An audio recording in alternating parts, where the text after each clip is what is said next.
بسم اللہ الرحمن الرحیم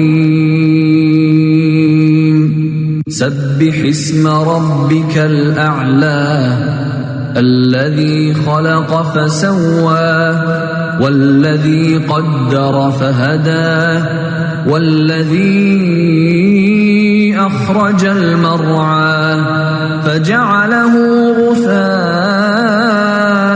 احوى سنقرئك فلا تنسى إلا ما شاء الله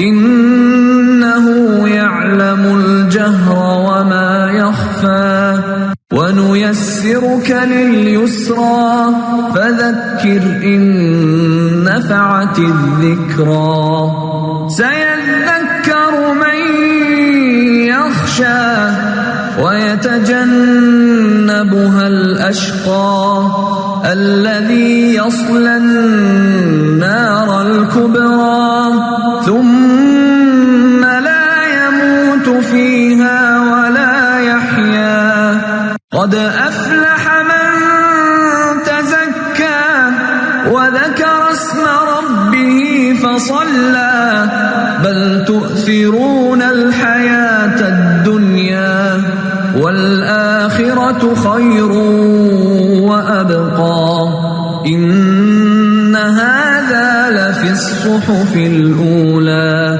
صحف إبراهيم وموسى. شروع اللہ کا نام لے کر جو بڑا مہربان نہایت رحم والا ہے.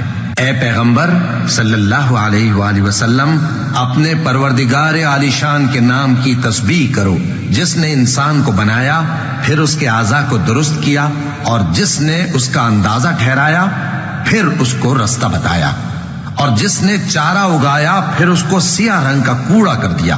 اے نبی صلی اللہ علیہ وآلہ وسلم ہم تمہیں پڑھا دیں گے پھر تم فراموش نہ کرو گے مگر جو اللہ چاہے.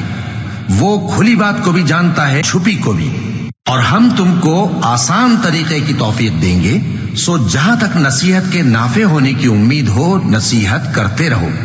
جو خوف رکھتا ہے وہ تو نصیحت حاصل کرے گا اور بے خوف بدبخت اس سے کترائے گا. جو بڑی تیز آگ میں داخل ہوگا پھر وہاں نہ مرے گا اور نہ جیے گا. بے شک وہ مراد کو پہنچ گیا جو پاک ہوا اور اپنے پروردگار کا نام لیتا رہا اور نماز پڑھتا رہا. بات یہ ہے کہ تم لوگ تو دنیا کی زندگی کو ترجیح دیتے ہو حالانکہ آخرت بہت بہتر اور ہمیشہ باقی رہنے والی ہے. یہی بات پہلے صحیفوں میں بھی درج ہے یعنی ابراہیم اور موسیٰ کے صحیفوں میں.